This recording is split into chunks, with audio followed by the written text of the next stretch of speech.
안녕하세요. 사연에 빠지다의 DJ 민영입니다. 오늘 사연자님은 은혜를 갚아도 모자를 사위에게 세게 뒤통수를 맞았다는데요. 과연 어떤 사연인지 들어보시겠습니다. 오늘도 두 가지 사연 준비되어 있는데요. 끝까지 들어주실 거죠? 그럼 바로 시작할게요. 구독과 좋아요 잊지 말고 꾹 눌러주세요. 안녕하세요. 저는 곧 70대를 앞둔 할머니예요. 저는 20대에 남편을 만나 결혼해서 아들 하나, 딸 하나를 낳았어요. 시부모님의 성화에 저는 아이를 낳아 키우는 게 뭔지도 모르면서 결혼하고 얼마 되지 않아 덜컥 아이부터 가졌습니다.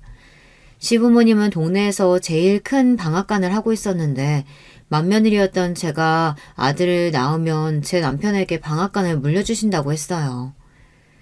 나는 장남이라고 무조건 다 물려주고 그러는 사람 아니다. 우리 방앗간이 어떻게 키워온 가게인데 아무한테나 줄 수는 없지. 무조건 대를 이어서 방앗간 이어갈 자식한테 물려줄 거야. 당시에 저는 방앗간의 방자도 몰라서 방앗간을 물려받을 생각도 없었는데 남편이 시어머니의 방앗간을 물려받고 싶어 해서 저도 다른 방법이 없었습니다. 방앗간만 물려받으면 우리 자식들의 그 자식들까지 대대로 먹고 사는 거야. 걱정 없다니까. 처음엔 저도 남편 말이 허풍인 줄 알았어요. 그런데 결혼하고 나서 보니 방앗간 규모가 크기는 크더군요. 얼마나 큰지 방앗간에 직원도 10명이 넘었어요. 저는 남편의 바람대로 아들을 낳았습니다. 시어머니는 처음 약속하신 대로 저와 남편에게 방앗간을 물려주겠다고 약속하셨어요. 그렇게 저와 남편은 아이를 낳자마자 방앗간에 매일 출근해서 시어머니에게 일을 배웠습니다. 남한테 돈 받고 파는 일에는 절대 재료 아끼는 거 아니다. 주인이 아끼기 시작하면 단번에 단골들이 알기 시작하는 거다. 경기가 좋지 않을 때 제 딴에는 원재료비를 좀 아껴볼까 싶어서 이런저런 아이디어를 내 시어머니에게 말씀드린 적이 있었는데 시어머니에게는 씨알도 먹히질 않았습니다. 시어머니는 아무리 경기가 좋지 않아도 오래전부터 내려온 방식 그대로를 고집하셨어요. 저는 언제나 시어머니에게 인정받고 싶었습니다. 제가 봐도 시어머니는 멋지고 대단해 보였기 때문에 하나라도 더 배우고 칭찬받고 싶었어요. 그래서 뭐든 잘하려고 노력했습니다. 하지만 시어머니는 저를 단순히 방앗간을 이어받을 당신의 아들의 아내 정도로만 생각하셨어요. 그 시대의 며느리는 아들의 시중이나 들고 손자나 순풍 낳아주면 그걸로 됐으니까요. 큰아들을 낳고 저는 방앗간 일에 육아에 바쁘게 지내느라 더 아이를 갖지 않았어요. 저는 가족들이 그렇게 바라던 아들을 하나 낳았으니 제가 며느리로서 할 도리는 끝이 났다고 생각했습니다. 저는 아들 하나 잘 키우면서 방앗간 일이나 열심히 해야지 싶었거든요. 그런데 시어머니의 생각은 그렇지 않았습니다. 우리 장남 아직 젊고 건강한데 어찌 아들 하나 덜렁 낳고 둘째 낳을 생각을 안 하냐? 후딱 나이 들기 전에 둘은 더 낳아야지. 그때 첫째 아들 나이가 벌써 4살이었고 남편 나이가 30이 넘었어요. 저도 마찬가지고요. 나이도 나이였지만 사실 가장 큰 이유는 저에게는 영 아이 키우는 게 적성에 맞지 않는다는 겁니다. 매일 똑같이 먹이고 재우고 입히는 일이 저에게는 힘만 들고 맞지 않았어요. 그래서 저는 아이를 낳고 싶지 않았습니다. 하지만 그 시대에 어디 제 마음대로 할 수 있는 게 있겠어요. 부모님 말씀 잘 듣기로 유명한 남편이 가만히 있을 리 없었습니다. 남편은 시어머니 말처럼 매일 밤 아들을 하나만 더 낳자고 쫄랐어요. 사실 처음엔 남편이 아무리 졸라도 아이를 낳을 생각이 없었습니다. 그래서 남편에게 싫다고 이야기했어요. 저는 아이를 키우는 것보다 방앗간 일이 더 재밌다고, 저에게 자식은 아들 하나면 충분하다고요. 그런데 며칠 뒤 저는 방앗간 일을 하다 말고 시어머니께 불려갔습니다. 네가 일찍이 아들 좀 하나 낳았다고 우리 집에 시집은 본분을 잊고 정신을 못 차리는 것 같은데 네가 내 집에서 먹고 자는 이유는 딱 하나. 우리 집안 대를 잇기 위해 들어온 거야. 네 남편이 방앗간 주인 된다고 해서 너까지 이 방앗간 안주인은 아니라는 거다. 어디 네 주제에 멋대로 애를 낳네만의 결정을 해. 내 아들이 시키는 대로 해야지. 남편이 곳의 시어머니에게 제가 아이를 더는 낳지 않겠다고 했다고 일러 바쳤는지 저는 그날 시어머니에게 끌려가 장장 2시간 동안 호통을 들어야 했습니다. 제가 이 집 며느리인 건 맞는데요. 씨바지처럼 애만 낳아드리려고 결혼한 건 아니에요. 저도 이 집안의 일원으로서 제가 할 일을 하고 싶은 것 뿐이라고요. 듣다 저도 억울하고 속상해서 결혼하고 처음으로 시어머니에게 말대꾸라는 걸 했습니다. 역시나 시어머니는 제 말에 얼굴 표정이 싹 달라졌습니다. 너 말 잘했다. 네가 이 집안 일원으로서 해야 할 일이 바로 그 씨바지야. 네가 잘 알고 있네. 괜히 되지도 않는 소리 하지 말고 당장 내일부터 너는 방앗간에 나오지 마라. 앞으로 너는 우리 집 씨바지로서 역할만 하라고. 제가 씨바지가 되겠다고 씨바지 소리한 게 아니에요. 그런데 시어머니는 저더러 앞으로 씨바지로서만 살라네요. 그날 저는 너무 속상해서 시어머니 앞에서 눈을 부라리며 펑펑 눈물을 쏟았습니다. 제가 뻘개진 눈으로 펑펑 울어대도 시어머니는 눈 하나 깜빡하지 않으셨지만요. 그날 이후 저는 방앗간에 갈 수 없었습니다. 제 바로 밑에 동서도 방앗간에 출근하는데 맏며느리인 제가 갈 수가 없었어요. 시어머니는 둘째를 낳을 때까지 방앗간에 출근할 생각은 하지도 말라고 했습니다. 이미 시어머니께서 결정하신 일이니 제가 할 수 있는 일은 없었어요. 방앗간은 시어머니 거니까요.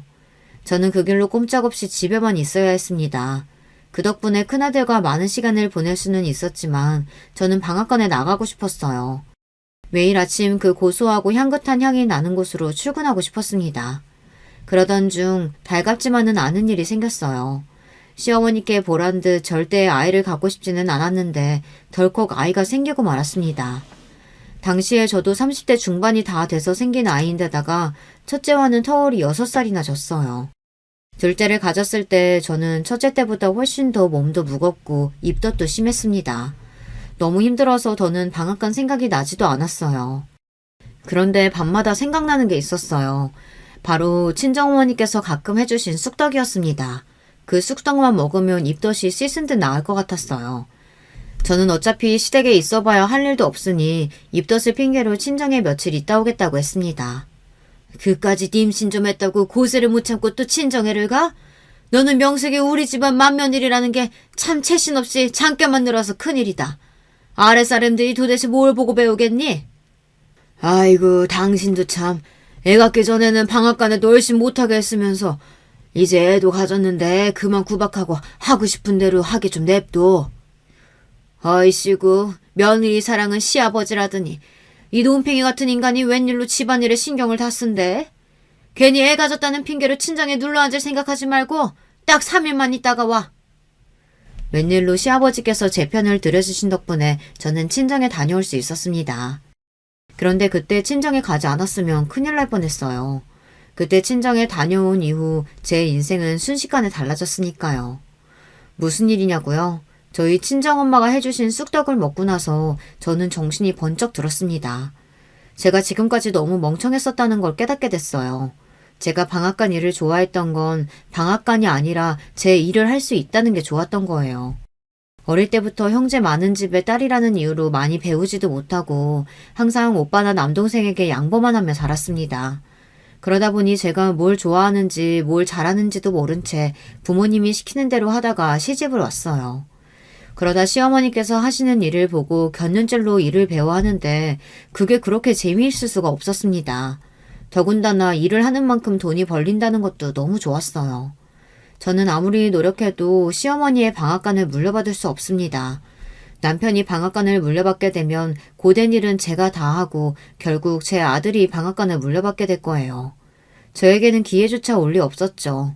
그 생각이 들기 시작하니 저는 왜 지금까지 바보처럼 시어머니의 방앗간만 생각하며 살았을까 싶었어요.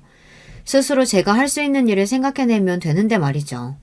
저는 시어머니만큼은 아니어도 비슷하게는 될 수 있다는 생각이 들었습니다. 저는 그 길로 친정어머니께 떡을 만드는 일을 배웠습니다. 우리 엄마가 만든 떡이라서가 아니라 누가 뭐래도 친정엄마표 떡은 웬만한 떡집에서 파는 떡보다 맛있었어요. 친정엄마도 20살에 종갓집 맏며느리로 시집와서 1년에 12번씩 40년 넘게 웬만한 떡집만큼 떡을 뽑았거든요. 저는 시어머니께서 3일만 있다 오라고 하셨지만 저는 2주 넘게 친정에 있으면서 친정엄마에게 떡을 만드는 법을 배웠어요. 딱 2주째가 되던 날 남편이 저를 데리러 왔습니다. 3일만 있다 온다던 사람이 되지도 않는 핑계를 대면서 집에 오질 않으면 어떡해. 어머니 화 많이 나셨으니까 빨리 짐부터 싸. 내가 우리 집 왔다가 간다는데 혼나고 말고 할 게 뭐가 있어? 내가 애야? 이 여자가 느지막하게 임신하더니만 뭘 잘못 먹었나? 도대체 왜 이래? 빨리 일어나서 침 안 써? 저는 남편의 성화를 이기지 못하고 결국 2주 만에 시댁에 돌아와야 했습니다. 저는 시댁에 돌아와서도 곧바로 집에서 혼자 떡을 만들며 공부를 했습니다. 생각보다 떡 만드는 게 재밌고 적성에 맞더라고요. 그리고 시간만 나면 아들과 친정어머니를 모시고 여기저기 유명한 떡집을 찾아다녔어요. 그러면서 유명한 떡집이 왜 유명해질 수 있었는지 연구했습니다. 사실 저는 어릴 때부터 엄마의 사랑을 많이 받지는 못했어요. 그 시대 사람들이라면 다들 비슷하겠지만 저도 3남매 중 둘째인데다가 위로는 오빠, 아래는 남동생이라 중간에서 치여 많은 관심을 받지는 못했죠. 큰아들을 데리고 엄마와 여기저기 떡집을 다니던 그때가 그래도 제 인생 통틀어 친정엄마와 제일 가깝게 지낼 수 있는 시기였어요. 저는 떡을 핑계로 엄마를 자주 만나면서 언젠가 친정엄마와 함께 떡집을 차리고 싶었습니다. 그러던 중 생각지도 못한 일이 생겼어요. 저희 어머니가 돌아가시고 말았습니다. 며칠 전부터 소화가 안 되고 머리가 아프다고 하셔서 병원에 가자고 그렇게 말했는데 어머니는 소환제 먹으면 된다고 고집을 피우시더라고요. 그리고 며칠 뒤 오빠에게 연락이 왔는데 엄마가 갑자기 쓰러지셔서 새벽에 응급실에 갔다고 하더라고요. 그런데 의사 말이 충격적이었어요. 어머니께서 췌장암이랍니다. 이미 말기인데 전혀 몰랐냐고 가족들에게 묻더라고요. 이미 말기라 수술을 해도 소용이 없다고 마음의 준비를 하라고 하더라고요. 가족 누구도 몰랐어요. 그 연세까지 사시면서 건강검진 한번 제대로 받으신 적이 없으셨으니 알 턱이 없었죠. 자식이 셋이나 있는데 다들 자기 인생만 신경 쓰고 사느라 엄마는 나몰라라 하면서 산 벌을 자식들이 받았어요. 그로부터 2주 뒤 어머니는 저희 둘째 딸을 보지도 못하고 돌아가셨습니다. 어머니가 돌아가셨을 때 저는 너무 힘들었습니다. 특히 시어머니 때문에 더 힘들었어요. 때마침 제가 둘째를 임신 중이었잖아요. 시어머니께서 임신한 사람은 장례식장에 가는 게 아니라고 장례식장에 못 가게 하셨습니다. 거기다가 남편과 시댁 식구들 모두 안 가겠다고 하셨어요. 엄마, 아무리 그래도 나라도 갔다 와야지. 장모님이 돌아가셨는데 우리 집에서 아무도 안 가면 안 되지. 얘가 모르는 소리 하고 있어. 집안에 임신한 사람 있으면 절대 장례식장 가면 안 되는 거 몰라? 순간 저는 눈이 휙 뒤집혔습니다. 임신한 사람은 항상 몸을 조심해야 해서 장례식장에 가면 안 된다는 소리는 들은 적이 있기는 하지만 그거야 남의 장례식이죠. 제 어머니가 돌아가셨는데 못 가게 하는 건 도무지 참을 수가 없었습니다. 엄마가 돌아가셨는데 그깟 미신이 무슨 상관이에요. 저는 엄마 장례식장에 갈 테니까 어머니는 알아서 하세요. 저는 시어머니의 말을 무시하고 집을 나섰습니다. 시어머니와 남편이 따라 나오는 소리가 들렸지만 저는 무작정 택시를 잡아타고 장례식장으로 갔어요. 저는 장례식장을 가는 내내 눈물이 멈추지 않았습니다. 바로 얼마 전까지 제 손을 꼭 잡고 함께 여기저기 돌아다니던 엄마가 이렇게 갑자기 허망하게 가실 거라고는 생각도 못했어요.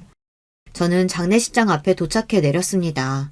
그런데 그때 어느새 저를 따라온 시어머니와 남편이 저를 붙잡았어요. 애미 너! 어디 감히 버릇도 없이 시어머니 말을 무시하고 네 멋대로 행동해? 너희 친정에서 이따위로 가르치디? 시어머니는 아무리 옛날 사람이라고 해도 그렇지 해도 너무했습니다. 사람이 할 말이 있고 못할 말이 있는 건데 바로 몇 시간 전에 어머니를 잃은 며느리에게 어떻게 친정을 운운할 수가 있는지 모르겠어요. 저는 그 순간 될 대로 되라였습니다. 시어머니든 남편이든 누구도 제 앞을 가로막을 수 없었습니다. 어머니 나오세요. 제가 제 어머니 마지막 가는 길 모시겠다는데 어머니가 무슨 권리로 이러세요? 뭐야? 이게 아주 오냐오냐 했더니만 네가 아주 눈에 뵈는 게 없구나. 숙자, 너 안 들어가고 여기서 뭐 하는 거야?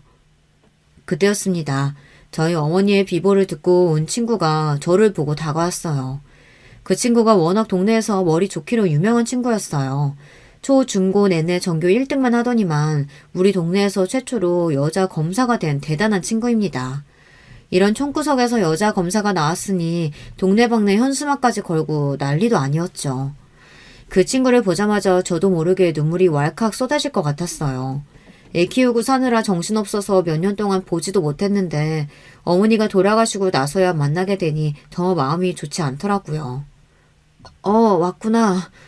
여기 우리 시어머니신데 사실은 내가 둘째 임신했다고 어머니께서 장례식장에 가는 걸 걱정하시네.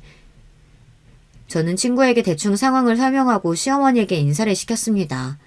그런데 그때였어요. 친구가 제 이야기에 미간을 살짝 찌푸리더니 시어머니의 말이 이해가 되지 않는다는 듯 고개를 기울이더군요. 어머니, 제가 이 동네에서 최초로 여자 검사예요. 얼마나 머리가 좋은 사람인지 딱 봐도 아시겠죠? 제가 살다 임신을 했든 안 했든 자식이 부모 장례식장에 못 간다는 얘기는 들어본 적이 없습니다. 안 그래도 속상한데 괜히 쓸데없는 미신에 서로 속 시끄럽게 하지 말고 빨리 들어가시죠. 역시나 머리가 좋은 사람은 뭐가 달라도 달랐습니다. 검사 친구는 단번에 시어머니를 눌러버리고 저를 데리고 장례식장 안으로 들어갔어요. 시어머니는 뒤에서 연신 궁시렁거리셨지만 저와 친구는 아랑곳하지 않았습니다. 저는 그 친구 덕분에 장례를 무사히 치르고 집에 돌아올 수 있었어요. 지금도 그때를 생각하면 제가 왜 바보처럼 굴었나 싶습니다. 제가 특별히 잘못한 것도 없는데 그렇게 시어머니 앞에만 서면 무슨 큰 죄를 지은 죄인처럼 눈치를 봤어요. 저는 친정어머니가 돌아가시고 나서 더 마음을 굳혔습니다. 떡집을 시작하기로요. 하늘나라에 계신 어머니 보란 듯 떡집을 꼭 성공시키고 싶었습니다. 저는 그날 이후 떡집을 차리기 위해 더 노력에 박차를 가했습니다. 그렇게 떡 만들기로 태교를 하던 중 둘째 아이도 출산했습니다. 둘째는 딸이었어요. 그런데 제가 딸을 낳은 지 얼마 되지 않아 동서도 아들을 출산했습니다. 집안의 모든 관심이 동서의 아들에게로 갔어요. 시부모님은 제 딸에게는 딸이라는 이유만으로 일절 관심도 없었습니다. 시부모님이 그러면 그럴수록 저는 더 승부욕이 생겼어요. 시부모님이 아무리 잘 나가도 그들의 생각이 다 옳지는 않다는 걸 보여주고 싶었습니다. 저는 둘째를 낳고 본격적으로 동네를 다니면서 제가 떡집을 할 만한 가게를 알아보고 다녔어요. 워낙 좁은 동네이다 보니 동네에서 가장 큰 방앗간집 맏며느리인 저를 모를 리 없었습니다. 제가 시내를 돌아다니며 가게 자리를 알아보고 다니니 소문이 삽시간에 퍼져 시어머니의 귀에까지 들어갔습니다. 그런 소리를 듣고 절대 가만히 계실 시어머니가 아니었어요. 시어머니는 저를 다시 불러내셨습니다. 네가 이제는 하다하다 아주 집안 망신을 다 시키고 다니는구나. 동네 사람들이 나한테 돈도 벌 만큼 벌었으면서 이제는 떡집까지 하려고 하냐고 묻더구나. 맞아요. 저 친정엄마한테 배운 기술로 떡집 차릴 거예요. 벌써 자리도 다 봐뒀고 계약만 하면 돼요. 저는 열심히 준비한 만큼 시어머니 앞에서 기죽을 필요가 없었습니다. 제가 제 힘으로 알아서 한다는데 시어머니에게 비밀로 할 필요도 없었죠.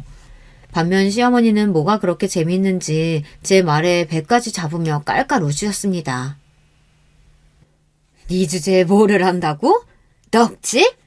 네가 우리 집 방앗간 하는 것 좀 보니까 장사가 만만해 보였나 본데 괜히 일만 들어서 내 아들 고생시킬 생각 말고 집에서 얌전히 애들이나 키워.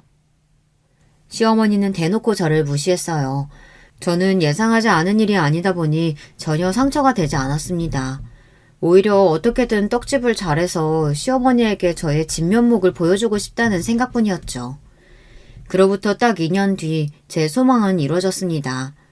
방앗간에서 멀지 않은 곳에 9평 남짓하게 차렸던 떡집은 금방 대박이 났어요.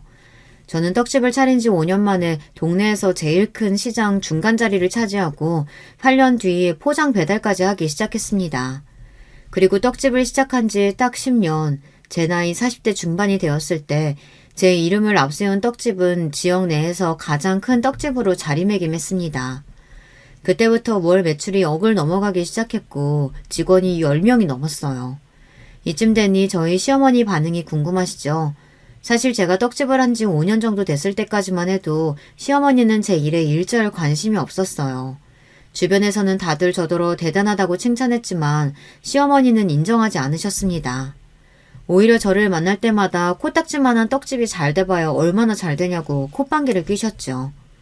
그러던 중 시대가 변하면서 사람들이 더는 방앗간을 찾지 않았어요. 저희 떡집이 지역 내에서 가장 큰 떡집이 되었을 즈음 시부모님의 방앗간은 제일 잘 나가던 시기의 매출의 10분의 1도 되지 않을 정도였죠. 더군다나 언젠가부턴가는 직원들도 다 그만두고 시부모님과 남편 셋이서만 운영해도 충분했어요. 그때까지도 시어머니는 제가 이뤄낸 일에 대해 좋은 소리 한마디 하지 않으시고 인정하지 않으셨습니다. 그러던 중 그로부터 10년이 훌쩍 지나고 나서야 시어머니께서 저를 인정할 수밖에 없게 된 일이 있었습니다. 저희 딸 아들이 훌쩍 자라 성인이 되고 나서 자식들이 제 일을 도와주기 시작했어요. 아들은 서울에서 직장을 다니면서도 우리 떡집 홈페이지를 관리하며 온라인 판매를 도와줬고, 딸은 제 옆에서 떡 만드는 걸 열심히 배우면서 떡집 홍보에도 열성이었습니다. 그 덕분인지 우리 떡집이 어느새 유명세를 치러서 방송국에서까지 찾아왔어요. 텔레비전에 우리 떡집이 나오는 모습을 보고 나서야 시어머니께서 제게 한마디 하셨습니다. 그때 시어머니 연세가 80을 바라보고 계셨어요. 네가 젊어서부터 그렇게 고집부리더니만 결국은 해내는구나. 대단하다, 대단해. 웃음기라고는 없이 무뚝뚝하게 굳은 얼굴로 이야기하셨지만 저는 알아요. 그게 시어머니 표 칭찬이라는 걸요. 제가 누구 닮아서 그랬겠어요. 이게 다 어머님 보고 배운 거예요. 어느새 세월이 흘러 저도 나이가 드니 시어머니 앞에서 너스레도 떨 수가 있게 되더군요. 시어머니도 대단하신 게 돌아가실 때까지 방앗간을 놓지 못하시고 시장 한켠 10평 남짓한 공간에서 방앗간을 하시다 돌아가셨어요. 저는 그 모습을 보고 다시 한번 배웠습니다. 저도 시어머니처럼 죽기 전까지 가게를 하다가 죽고 싶었어요. 결혼하고 아이들을 낳고 살 때까지도 저는 시어머니를 원망하며 살았습니다. 사업적으로는 존경했지만 인간적으로는 좋아하지 않았어요. 언제나 저를 인정하지 않는 시어머니가 미웠습니다. 나이가 들고 시어머니께서 꼬부랑 할머니가 되어도 제 마음은 변하지 않을 줄 알았어요. 그런데 저나 시어머니나 막상 나이가 들고 보니 우리가 서로 비슷하다는 걸 알게 됐어요. 언젠가부터 주변에서 사람들이 저와 시어머니를 보면 고부 사이가 아니라 모녀지간이라고 생각하는 사람들이 많았어요. 처음엔 아니라고 강하게 부정했지만 언제부터는 그 소리가 싫지 않았습니다. 오히려 저에게 시어머니를 닮았다고 하면 기분이 좋았어요. 시어머니도 좋아하는 눈치였고요. 고부 사이인데 우리가 닮기는 뭘 닮았냐고 투덜거리시면서도 어느새 웃고 계셨습니다. 그런 모습을 보고 남편은 아들인 본인보다 저와 시어머니가 더 닮긴 했다고 혼수를 두며 너스레를 떨었죠.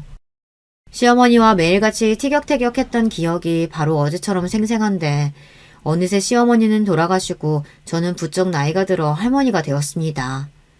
저는 아들, 딸 모두 시집 장가 보내고 손주까지 봤어요. 아들은 서울에서 직장을 다니면서 딸을 하나 낳고 잘 살아요. 딸은 동네에서 알고 지낸 남자와 연애하고 결혼해 아들을 낳아 키우고 있습니다. 사실 아들이야 대학 때부터 일찍이 떨어져 살아서 제가 신경 쓰거나 챙길 게 없었어요. 워낙 말도 없는 녀석이라 큰일이 아니면 연락도 잘 안 하거든요. 그런데 딸은 좀 달랐습니다.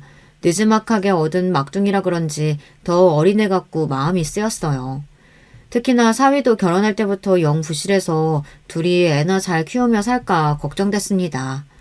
남편이야 둘 다 성인인데 어련히 알아서 하겠냐고 했지만 제 생각은 달랐습니다. 사실 사위가 어지간히 어리바리해요. 사위네 집이 원래 옛날부터 동네에서 쌀집을 했었어요. 옛날이나 쌀집이라고 하면 돈 좀 만졌지 사실 세상이 좋아지면서 쌀집이라는 게 다 없어졌잖아요.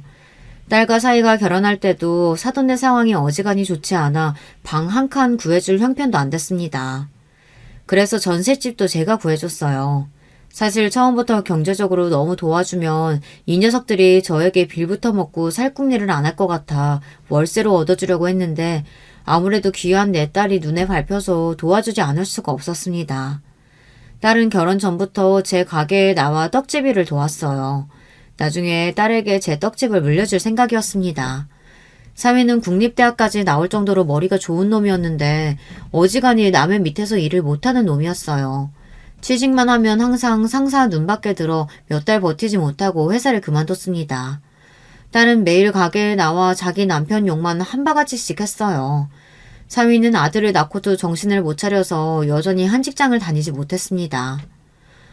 너무 어려서부터 알던 사이라 그런지 명색이 가장이라는 게 도무지 믿음이 안 가. 취직만 잘하면 뭐래. 1년도 못 버티고 매일 그만두는데. 저는 그런 딸아이가 걱정됐어요. 남편이 착실하게 나가서 일하고 돈을 벌어야 여자 마음이 안정을 찾는 건데 그런 면에서 사위는 많이 부족했거든요. 저는 그런 사위가 마음에 들지 않았지만 딸을 생각해서 사위에게 잘해줬습니다. 제가 아무래도 옛날 사람이라 그런지 장모가 사위를 떠받들어줘야 사위도 제 딸에게 잘할 것 같아서요. 저는 사위를 만날 때마다 사위 자존심이 상하지 않게 상다리 휘어지게 음식도 차려주면서 잘 설득해보려고 노력했습니다. 정 직장 생활이 힘들면 가게 나와서 일 배우는 거 어때? 요즘은 젊은 사람들도 떡 만드는 기술 못 배워서 안달이라는데 둘이 잘 배워서 분점이라도 내면 좋지. 장모님, 제가 국립대까지 나와서 우리나라에서 내노라 하는 기업에만 다닌 사람인데 갑자기 떡집이라뇨. 장모님께서 제 걱정해 주시는 것 같아 이야기하는 건데요. 사실 저는 아무래도 직장 생활보단 사업이 잘 맞을 것 같아요. 그래서 제가 사업 아이템을 좀 구상해봤는데 장모님이 투자 좀 해주실래요? 사위는 헛바람이 들어서 매일 사업을 하고 싶다고 했어요. 툭하면 저에게 투자를 좀 해달라는 식으로 구슬렸죠. 장모님도 젊은 나이에 아무것도 없이 떡집 해보겠다고 마음먹고 시작하신 일이잖아요. 저도 딱 지금이 기회인 것 같아요. 장모님께서 조금만 도와주시면 저도 장모님만큼 해낼 수 있어요. 나랑 자네는 엄연히 달라. 나는 혼자 공부하고 준비하면서 내가 모은 돈으로 시작했어. 부모님한테 손 벌리지 않았다고. 저는 누구보다 사이가 잘 됐으면 좋겠어요. 그래야 내 딸도 행복하게 살 수 있으니까요. 그런데 사회를 보고 있으면 항상 위태위태했습니다. 좋은 머리로 남의 밑에서 열심히 직장 생활을 해서 먹고 살 생각을 해야지 매일같이 제 돈으로 사업할 궁리만 해댔습니다. 그럴 때 보면 시어머니 생각이 나요. 시어머니가 보시기에도 젊은 날에 제가 사위처럼 보였을까 싶어서요. 아무것도 없으면서 떡집을 하겠다고 오기를 부리던 저를 보며 시어머니도 불안하고 걱정돼 괜히 저에게 모진 소리를 하셨던 걸까 싶습니다. 그러던 어느 날이었어요. 딸아이가 늦은 밤 손주를 데리고 집에 찾아왔어요. 그러더니 한다는 말이 기가 막혔습니다. 사위와 대판 싸우고 집을 나왔대요. 저는 놀라서 왜 싸웠냐고 아무리 부부간에 싸움을 했어도 이 늦은 시간에 애까지 데리고 나오면 어떡하냐고 타일렀습니다. 처가 자식을 데리고 집을 나가는데 사위는 가만히 있었나 싶기도 하고요. 그런데 제 말에 딸아이가 갑자기 왈칵 눈물을 쏟아내더니 도저히 사위와 못 살겠다고 하소연을 했습니다. 그 인간 헛발음만 잔뜩 들어서 사업 못하게 하면 취직 안 하겠다고 난리야. 지난달부터는 아예 생활비도 한 푼 안 내놓고 집구석에서 누워서 잠만 자고 술만 먹는다니까. 사위가 지난달부터 딸에게 생활비를 일절 주지 않는데요. 딸은 떡집에서 저에게 받은 몇 푼 되지 않는 돈으로 버티며 생활을 하고 있었답니다. 지금까지 내가 가진 돈으로 버텼는데 이제 더는 안 돼. 집구석에 있으려면 애라도 봐야지. 내가 나가서 돈 버는데 집구석에서 아무것도 안 하고 저렇게 버티고만 있으니까 도저히 어떻게 해야 될지 모르겠어, 엄마. 나 그 인간이랑 이혼하고 싶어. 저는 울며 불며 사위와 못 살겠다고 우는 딸아이를 보는데 절로 한숨이 튀어나왔습니다. 딸아이가 너무 안쓰러워서요. 마음 같아서는 지금 당장 둘이 갈라서게 하고 제가 데려오고 싶었어요. 그런데 그때 손주가 이제가 돌이 지났을 때입니다. 요즘에야 여자가 이혼하고 혼자 애 키우며 사는 게 흠이 아니라고야 하지만 그때 그 시절에 어디 그랬겠습니까?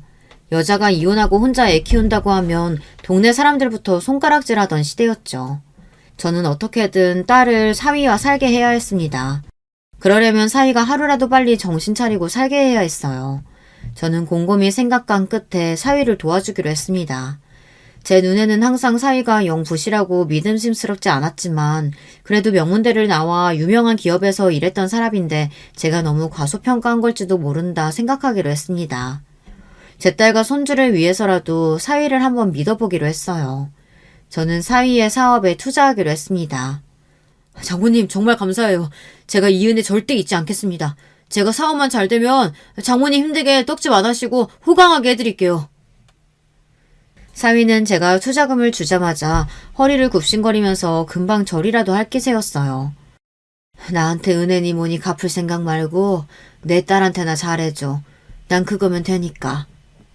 저는 다시 한번 사위에게 신신당부했습니다. 사업을 한다는 게 마음먹은 것처럼 쉬운 일이 아니니 뭐든 신중하게 생각하고 결정하라고 했어요. 그 자리에서야 사위는 무조건 제 뜻대로 하겠다고 충성을 맹세했죠. 그래도 정말 다행인 건 제 투자금으로 시작한 사위의 회사가 승승장구했다는 겁니다. 처음엔 사위가 친구랑 둘이 동네에 작은 사무실을 하나 얻어 시작했던 사업이 어느새 건물 통째로 하나가 사위 회사가 됐습니다. 그 건물 앞을 지날 때마다 저는 밥을 안 먹어도 배가 불러요. 보기만 해도 속이 든든하거든요. 저는 그 건물을 볼 때마다 안도의 한숨을 쉬고는 합니다. 저렇게 대상화할 인재를 못 알아보고 사업에 투자를 안 했으면 어땠을까 해서요. 사위 사업이 잘 돼서 저야 좋기야 너무 좋아요. 주변에서 다들 부러워하기도 하고요. 그런데 걱정되는 게 한 가지 있었습니다. 바로 제 딸이었어요. 이제 잘 나가는 회사 사모님도 되었으니 마음 좀 편하게 먹고 살아도 될 텐데 자꾸만 떡집에 일하러 나와요. 물론 남편이 돈을 잘 벌어도 평생 해온 일이니 일하고 싶은 마음도 이해합니다. 그런데 딸아이가 손주를 낳고 나서 건강에 좀 이상이 생겼어요. 출산하고 얼마 뒤에 자꾸만 빈혈이 있어서 병원에 다녔는데 알고 보니 갑상선 기능 저하증이라고 하더라고요. 큰 병은 아니었지만 증상이 다양해서 수술도 해야 하고 관리도 평생 해야 했어요. 수술하고도 조금만 피곤하면 금방 재발되어서 고생이 많았습니다. 그런 와중에 엄마를 돕겠다고 자꾸 떡집에 나오니 저는 걱정을 안 할 수가 없었죠. 돈이 없어서 생활이 안 되는 것도 아니니 저는 딸이 이제 일은 좀 내려놓고 쉬었으면 하는 마음이 있었습니다. 그런데 딸이 어딘가 좀 이상했어요. 그렇게 걱정하던 남편이 돈도 잘 벌고 손주도 잘 크고 있는데 볼 때마다 애가 기운이 없고 우울해 보였습니다. 저는 그럴 때마다 걱정이 돼서 어디 아픈 거 아니냐고 병원에 가봐야 하는 거 아니냐고 했는데 딸은 괜찮다고만 했어요. 저는 괜찮다는 말이 참 싫습니다. 저희 친정엄마가 매일 그렇게 괜찮다고만 하다가 암인 줄도 모르고 하루아침에 돌아가셨잖아요. 저는 그래서 누가 먼저 말하지 않아도 몸이 조금만 이상하다 싶으면 알아서 병원에 가서 싹 검사를 합니다. 나중에 문제 생기면 결국은 자식들이 다 고생이니까요. 그런 저를 보고 자랐으면서도 딸은 본인 몸을 잘 챙길 줄 몰랐어요. 딸을 보고 있으면 꼭 우리 친정엄마를 보고 있는 것 같았습니다. 항상 본인보다 자기의 아들이나 남편이 먼저였어요. 딸은 매일 새벽까지 떡집에 나오면서도 남편 아침밥을 꼭 차려주고 나와요. 사위가 사장이라 출퇴근 시간도 자유로워서 손주를 유치원에다 데려다줘도 되는데 본인이 꼭 새벽에 나오면서 자는 애를 차에 태워 새벽에 나옵니다. 제 자식이라 그런지 저는 그런 딸만 보면 안쓰러워요. 그러다가 한 번은 접촉사고가 나서 놀란 적도 있었거든요. 저는 걱정이 돼서 딸에게 집에서 쉬다가 천천히 나와도 된다고 하는데도 꼭 고집을 부리면서 새벽에 나와요. 딸에게 이야기를 해봐야 항상 제 생각을 해서 무리를 하니 저는 아예 사위에게 이야기했습니다. 자네, 사업도 이제 자리 잡았는데 이제 가족들 좀 챙기면서 쉬엄쉬엄 일하면 어떤가? 내가 요즘 수영이가 너무 걱정돼서 통 잠을 못 자. 몸도 안 좋은데 그렇게 가게에 나오지 말라고 해도 애가 고집을 피우네. 자네가 수영이한테 이제 좀 집에서 쉬면서 내조나 좀 하라고 이야기해줘. 딸이 제 이야기는 안 들어도 자기 남편 말은 들을까 싶어 사위에게 부탁했습니다. 그런데 사위가 하는 말이 어이가 없었어요. 장모님은 본인 딸이면서 그 사람 성격도 모르세요. 무조건 자기 손으로 다 해야 직성이 풀리는 사람이에요. 그렇게 피곤하게 사니까 그런 이상한 병에도 걸리는 거죠. 저는 순간 제가 말을 잘못 들었나 싶었습니다. 그렇지 않고서야 자기 아내가 아픈데 저딴 소리를 할 수가 없었죠. 물론 제 딸이 고생을 사서 하는 성격이기는 해요. 하지만 제 딸이 그렇게 된 건 사위 책임이 없지 않습니다. 사위가 지금에야 사업에 성공해서 잘 나가고 있지만 바로 몇 년 전까지만 해도 직장도 없이 제 딸에게 빌부터 살았으니까요. 저는 가만히 듣다가 기가 막혀서 사위에게 그게 무슨 소리냐고 호통을 쳤습니다. 자네, 그게 지금 무슨 소린가? 수영이 걔가 애 낳고 혼자 육아하면서 일하느라 고생해서 그런 병에 걸린 거지. 무슨 성격 때문에 걸려? 그때 자네가 조금만 정신 차리고 일하면서 우리 수영이 도와줬으면 그런 병에 안 걸렸어. 저도 사위에게 모진 소리 하고 싶지 않았지만 저도 모르게 화가 나니 마구 말이 쏟아졌습니다. 하지만 제 말이 사실이었어요. 딸내미가 손주 나올 때 사위 녀석이 직장이라는 직장은 다 때려치우고 집에서 백수짓 하느라 내 딸내미가 혼자 고생하다가 병을 얻은 거니까요. 장모님 또 그 소리 하시는 거예요? 그때가 언젠데. 다 지난 옛날 얘기 도대체 언제까지 하실 거예요? 질리지도 않으세요? 사위는 지금 좀 잘 나간다고 지난 일은 아예 없었던 일처럼 굴었습니다. 본인이 바로 얼마 전까지 처자식 고생시켰던 건 까마득하게 잊고 제 딸이 문제가 있는 것처럼 말했어요. 제 사업이 잘 된다고 해서 제가 집에서 애나 보고 있을 수는 없어요. 집안일이야 집에서 노는 사람이 하는 거지. 노는 사람? 지금 자네 수영이더러 하는 소리야? 장모님도 아시잖아요. 그 사람 평생 부잣집 딸로만 살면서 고생이라고는 모르고 살아가지고 조금만 힘들어도 죽는 소리하고 씀씀이도 큰 거요. 저는 사위가 하는 말 하나하나가 다 귀에 거슬렸어요. 사위는 바로 얼마 전 건물을 사기 전까지만 해도 저 정도로 딸아이를 무시하지는 않았어요. 그런데 돈 좀 벌더니만 기고만장해져서는 제 앞에서도 은근슬쩍 제 딸을 하는 일 없는 사람으로 취급했습니다. 더군다나 제가 딸을 오냐오냐 키워서 제 딸이 철이 없다는 식으로 몰아갔어요. 물론 제 딸이 어릴 때부터 고생이라고는 모르고 경제적으로 유복하게 자랐지만 그렇다고 남편이 번 돈 흥청망청 쓰는 애가 아니에요. 사위가 돈 좀 번다고 유세를 부리는 꼴이 더는 보기 싫어 저도 좋게 좋게 넘어갈 수가 없었어요. 자네, 누구 덕분에 그렇게 됐는지 잊었나? 내 딸이 지금까지 고생하고 산 덕분에 지금의 자네가 있는 거야. 나랑 수영이 아니었으면 자네 사업자금 누가 줬겠어? 저 사업 시작할 때 투자금 좀 주셨다고 또 생색내시는 거죠? 아유, 장모님이 이러니까 제가 장모님 앞에서는 무슨 말을 못해요. 사위는 제가 투자금 좀 줬다고 생색낸다고 투덜거리더니만 뒤도 안 돌아보고 집에 가버렸습니다. 저는 사위가 하는 꼴이 마음에 들지 않았지만 제가 더 말해봐야 뭐하겠어요. 다 자기 잘난 맛에 사는걸요. 저는 다 큰 딸과 사위의 일이니 더는 말하지 않기로 했습니다. 저까지 나서봐야 오히려 더 문제만 생기는 것 같아서요. 저는 다른 건 바라는 게 없어요. 딸과 사위가 싸우지 않고 잘만 살아주면 그걸로 충분했습니다. 그날 이후 저는 딸과 사위 일에 더 신경 쓰지 않으려고 했어요. 사실 사위 말이 다 틀린 건 아닙니다. 제가 딸을 과보호하면서 키우기는 했어요. 제가 딸이라서 부모에게 받지 못한 애정과 관심을 제 딸에게는 다 주려고 부단히도 노력했습니다. 그러다 보니 남편도 지금까지 저에게 왜 그렇게 다 큰 딸을 옆에 끼고 있냐고 시집가서 자기 가정을 꾸렸으면 알아서 살게 독립을 시켜야 한다고 했습니다. 그런데 저는 아직도 딸이 못 믿어요. 딸을 못 믿는 게 아니라 딸에게 힘든 일이 생기지 않았으면 좋겠어요. 혹시나 딸에게 힘든 일이나 어려운 일이 생기면 다 제가 해결해주고 싶어요. 하지만 저도 제 방식이 무조건 옳지 않다는 걸 시간이 갈수록 조금씩 알게 됐어요. 딸아이가 갑상선 기능 저하증으로 고생할 때 저는 딸아이가 아파하는 모습을 보는 게 너무 힘들어서 저까지 병이 날 지경이었어요. 저는 무슨 수를 써서든 딸의 병을 고쳐주고 싶었어요. 저는 갑상선에 좋다는 음식이며 약을 매일 사다 달랐고 잘 고친다는 병원이면 한의원도 다 알아봐서 몇 시간씩 걸리는 다른 지역까지 딸을 데리고 다니며 치료했습니다. 그때도 남편과 사이가 저에게 유난이라고 병은 의사가 고치는 거지 절대 제가 고칠 수는 없다고 했어요. 아이고 누가 보면 딸이 죽을 병이라도 걸린 줄 알겠네. 수술만 하고 관리 잘하면 되는 병 가지고 아주 유난을 떤다. 내가 사위 보기가 부끄러워 죽겠다. 아버님 말씀이 맞아요, 장모님. 갑상선이라는 게 원래 성격이 예민하고 면역력이 약한 사람들이 걸리는 거예요. 괜히 그렇게 여기저기 싸돌아다니다간 더 병날 수 있어요. 아버지라는 인간이나 남편이라는 놈이나 다 똑같았습니다. 가족이 아프다는데 어떻게 저렇게 태연하게 굴 수 있는지 모르겠어요. 딸이 아프다는데 아비라는 인간이 말하는 것 좀 봐. 큰 병이든 작은 병이든 애가 아프다는데 부모가 돼서 어떻게 가만히 있어. 어떻게든 고쳐줘야지. 그리고 자네도 그렇게 말하는 거 아니야. 아내를 생각하면 어떻게든 낳게 해주려고 노력을 해야지. 이 서방이 다 수역에 생각해서 하는 말인데 당신이야말로 장모가 돼서 사위한테 왜 그렇게 소리를 질러? 남편이라는 인간은 평생 도움이 되질 않았어요.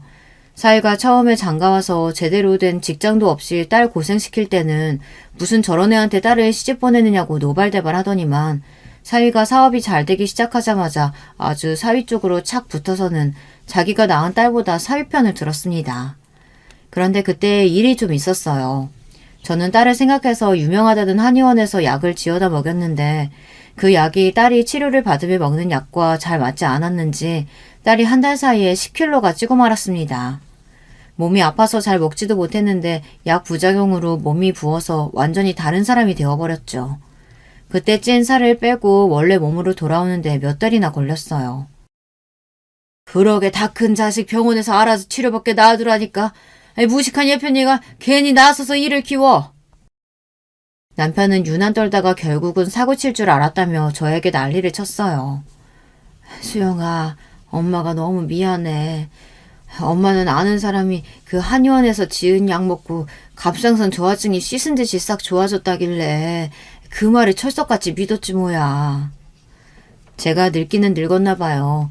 얼마 전까지만 해도 한 번 들으면 금방 외울 정도로 정신이 말짱했고 젊은 사람들 말도 척척 알아들었는데 어쩌다가 이런 바보가 됐는지 남의 말만 믿고 딸애를 사지로 내몰았어요. 그나마 약 부작용이 몸이 붓는 거길래 망정이지 혹시나 갑상선 수치가 올라가기라도 했으면 정말 큰일 날 뻔했습니다. 엄마 괜찮아. 나도 잘 알아보지도 않고 좋다고 먹었는데 뭘.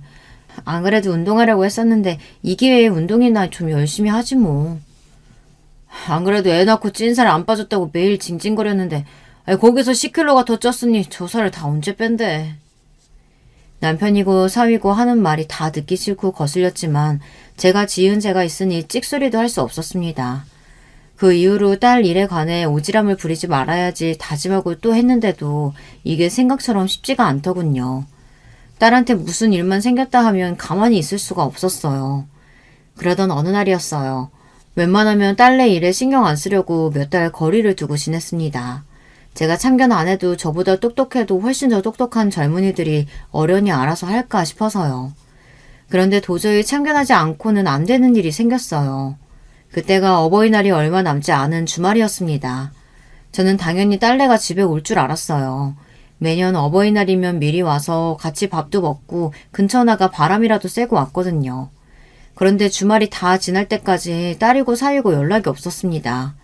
저는 둘 다 많이 바쁜가 싶어 이번 어버이날은 그냥 넘어가는가 보다 했습니다. 그래서 서울 사는 아들 식구들하고만 간단하게 밥을 먹고 왔어요. 그런데 그날 저녁에서야 사위에게 전화도 아니고 문자 한 통이 왔습니다. 저는 무슨 일인가 싶어 바로 문자를 확인했어요.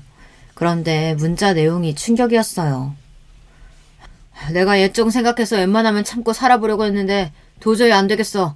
당신이 당신 딸 족같이 키웠으니까 지금 와서 당장 당신 딸 데려가. 내가 당신 딸 반품할 거니까. 순간 저는 손이 부들부들 떨렸습니다. 제가 혹시나 잘못 본 건가 싶어서 눈을 몇 번이고 비볐어요. 그런데 제가 본 문자 메시지는 사실이었습니다. 저는 너무 놀라서 그 길로 사위에게 전화를 걸었어요. 그런데 사위는 전화를 받지 않았습니다. 곧바로 딸에게 전화를 걸었는데 한참 통화음이 가다가 딸이 전화를 받았어요. 그런데 딸아이가 펑펑 눈물을 쏟고 있었습니다. 저는 놀라서 무슨 일이냐고 했어요. 엄마, 나 어떡해? 그 인간이 이제 하다하다 바람까지 피운 거 있지?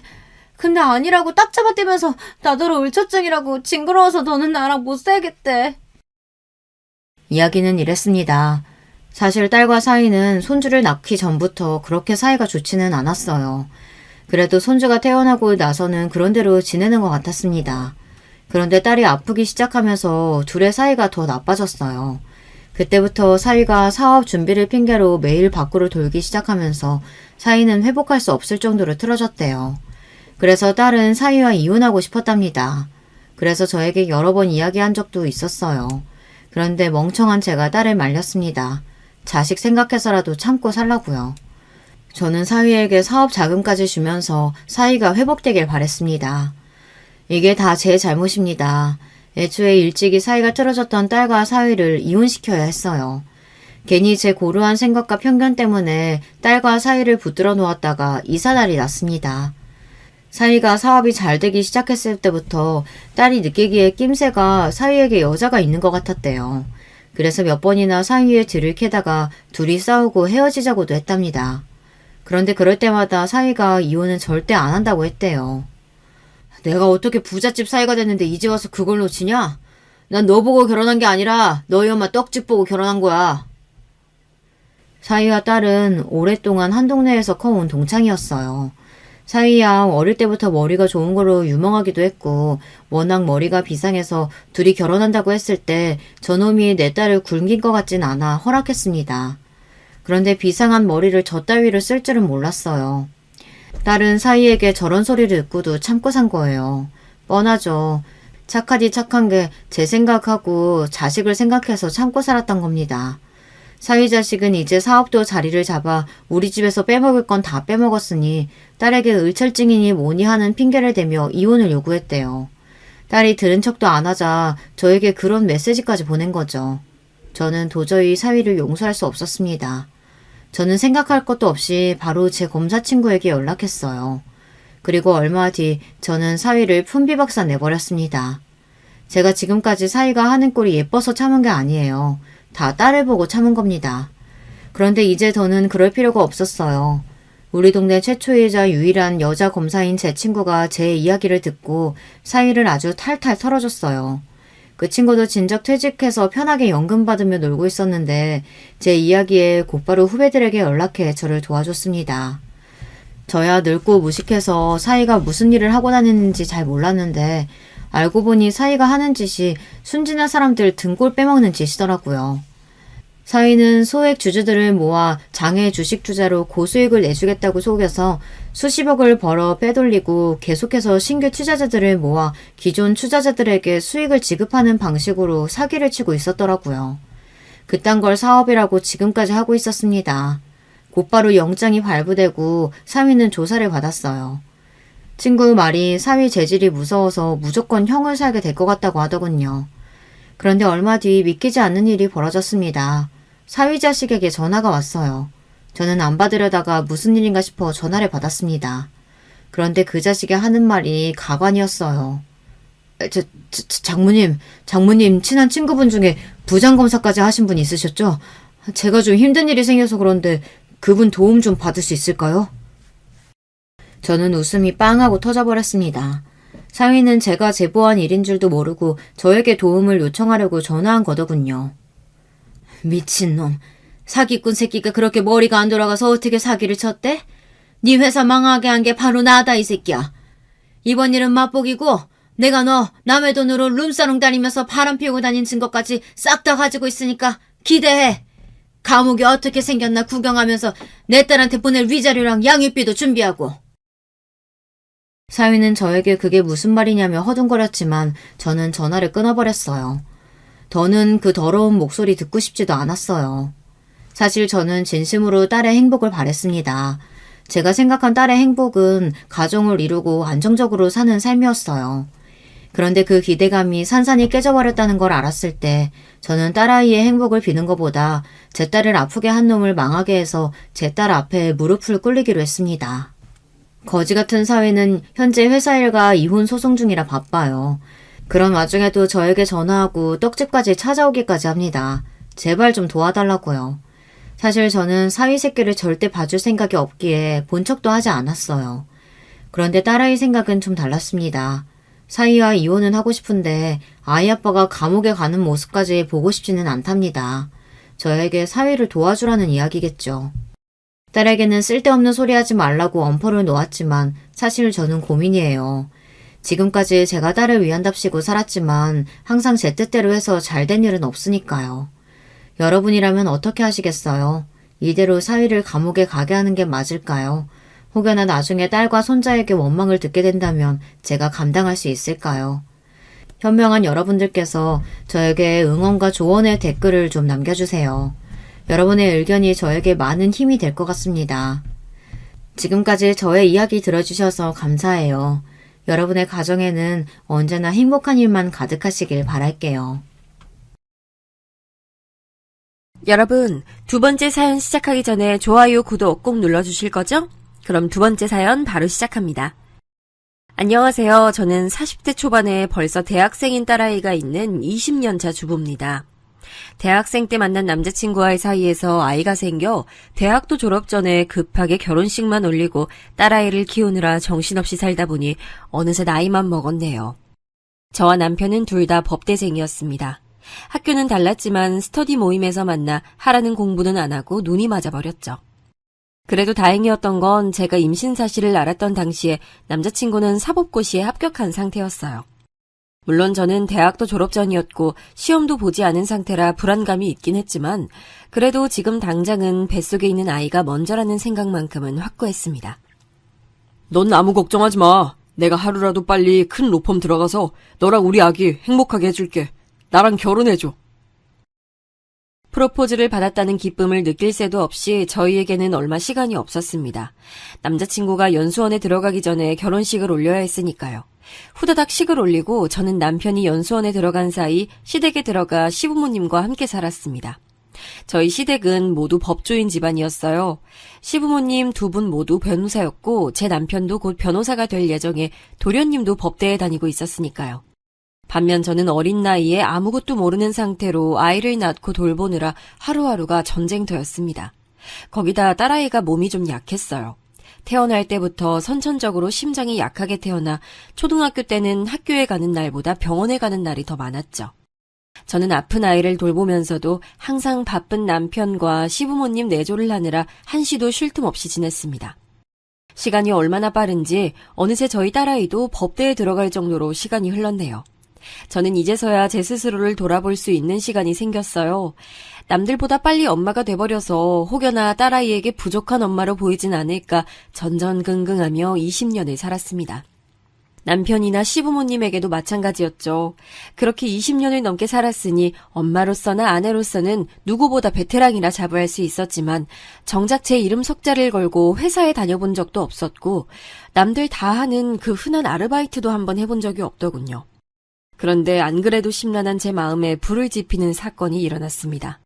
제게는 저와 동갑인 도련님이 한 명 있었습니다. 도련님은 40을 훌쩍 넘겨서도 일만 하느라 결혼을 하지 않았어요. 그런데 어느 날 갑작스레 결혼하겠다며 웬 여자를 데리고 왔더라고요. 안녕하세요. 처음 뵙겠습니다. 오수진이라고 합니다. 어머! 너? 이진용 아니니? 우리 도련님 여자친구가 오수진 너였어?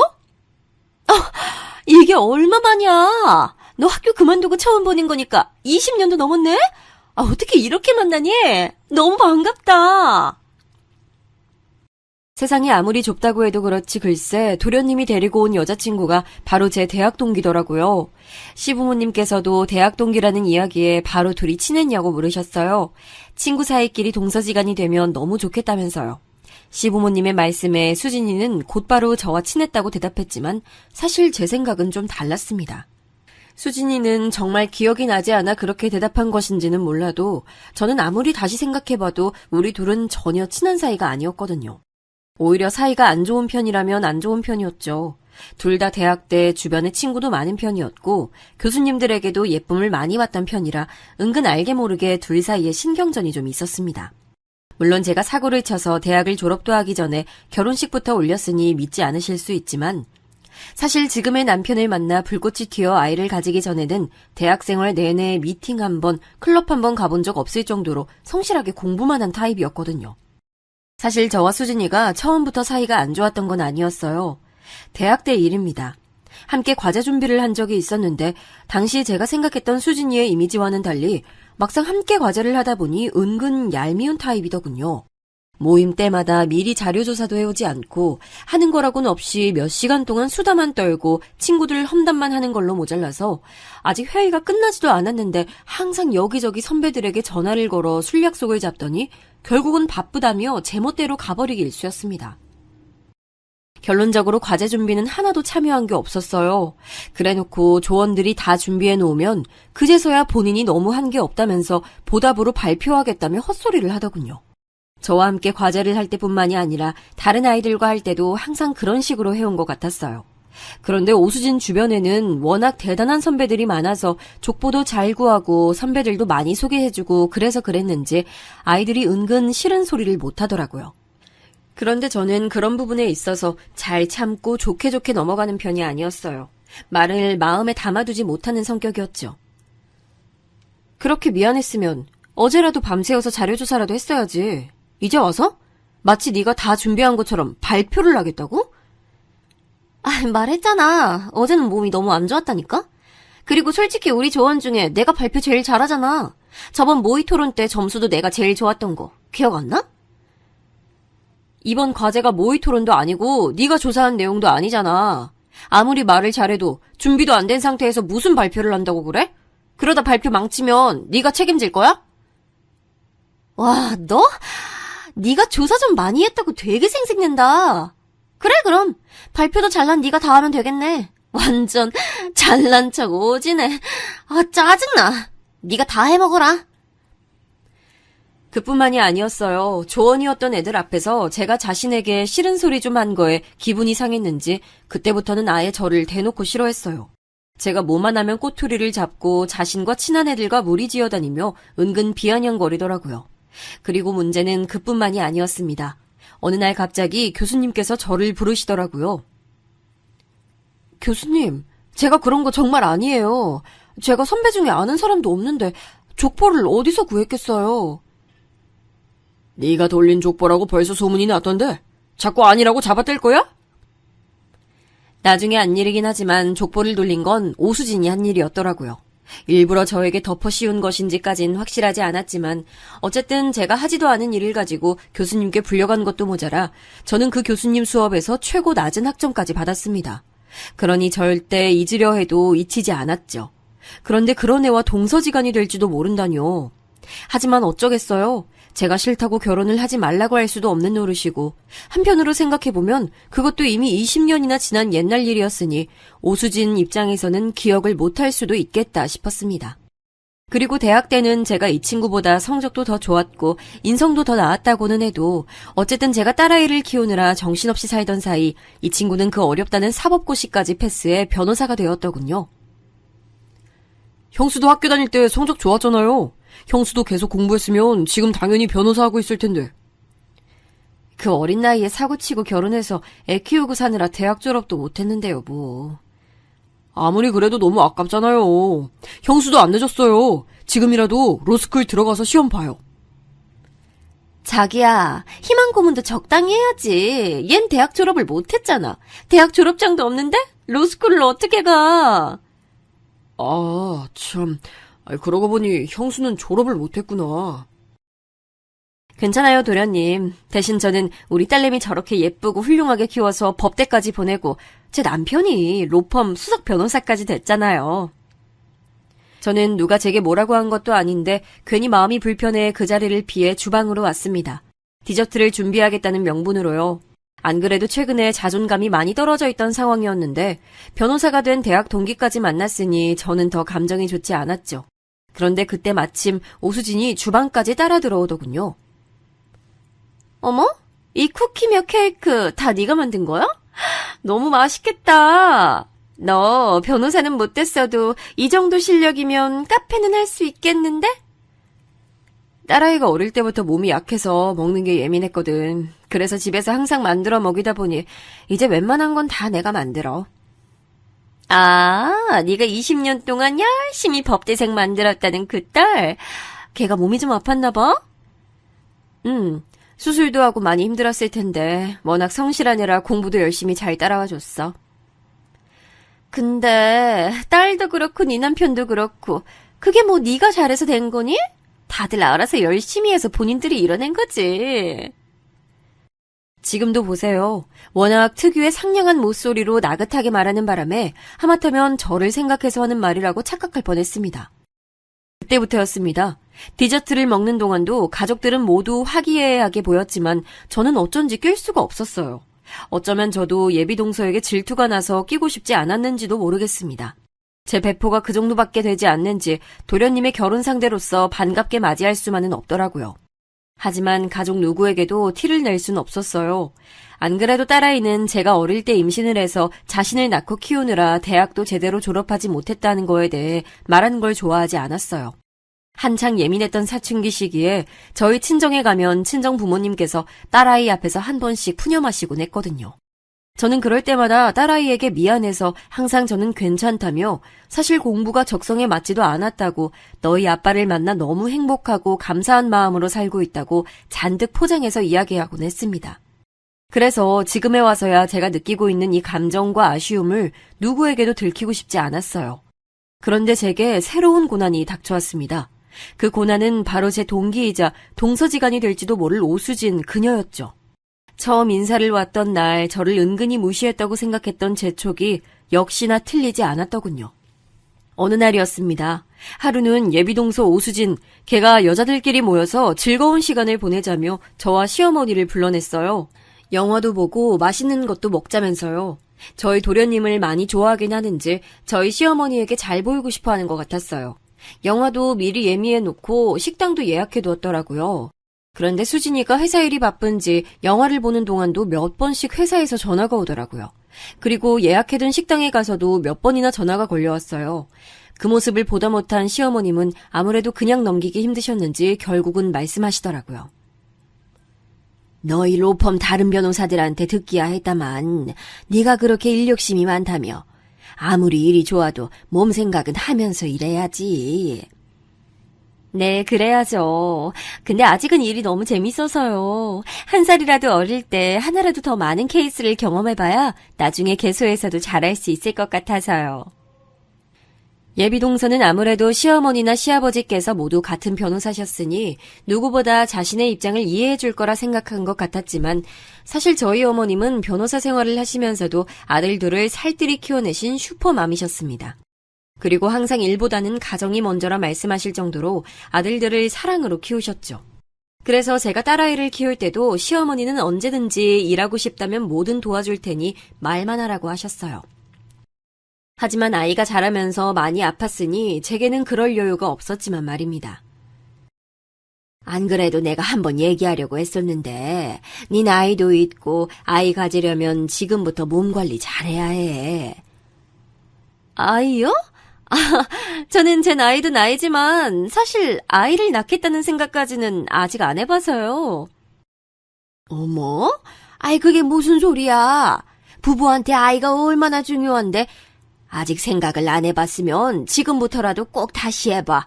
우리 아들은 아기 되게 좋아해. 순간 얼굴이 창백해진 수진이의 표정을 보자 저도 좀 안 됐다 싶었습니다. 어머님과 생각이 당연히 다를 수 있는 건데 결혼도 하기 전부터 아이 얘기부터 들었으니 마음이 좋지 않을 것 같았죠. 저는 애써 분위기를 수습해보려 어머님이 좋아하시는 와인을 한 잔 시켰습니다. 아유, 우리 큰며느리는 언제 봐도 참 센스가 있어. 내 입맛에 맞는 메뉴도 항상 알아서 척척 거르고 내가 좋아하는 영화도 새로 나오면 꼭 추천해주는데 항상 재미있다니까. 어머님이랑 제가 같이 산 세월이 얼만데요. 벌써 20년이 넘었는데 그 정도는 알고 있어야죠. 와, 20년을 같이 살았다고요? 그럼 웬만한 모녀지간보다도 가깝겠어요. 그럼 우리 며느리 혼자 아픈 애 키우느라 고생하면서도 우리 아들의 바쁜 시부모까지 옆에서 살뜰히 챙기느라 고생 많이 했지. 아니 내 며느리라서 하는 얘기가 아니라 참 착하고 기특해. 어머, 두 분 사이에 끼려면 제가 노력 많이 해야겠어요. 어머님, 저도 잘할게요. 많이 예뻐해 주세요. 아유, 그런 게 어디 한순간에 되니? 우리가 2년이면 너랑 내 아들이 부부가 돼서 단란한 가족 만들어 잘 사는 모습 보여주면 자연스레 한 식구 되는 거지.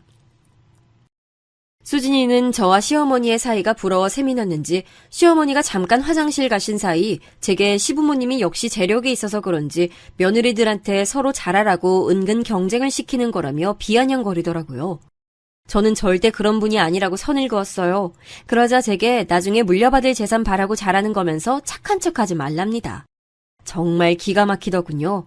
역시 예전에도 툭하면 남의 험담만 하더니 전혀 변한 게 없어 보였어요.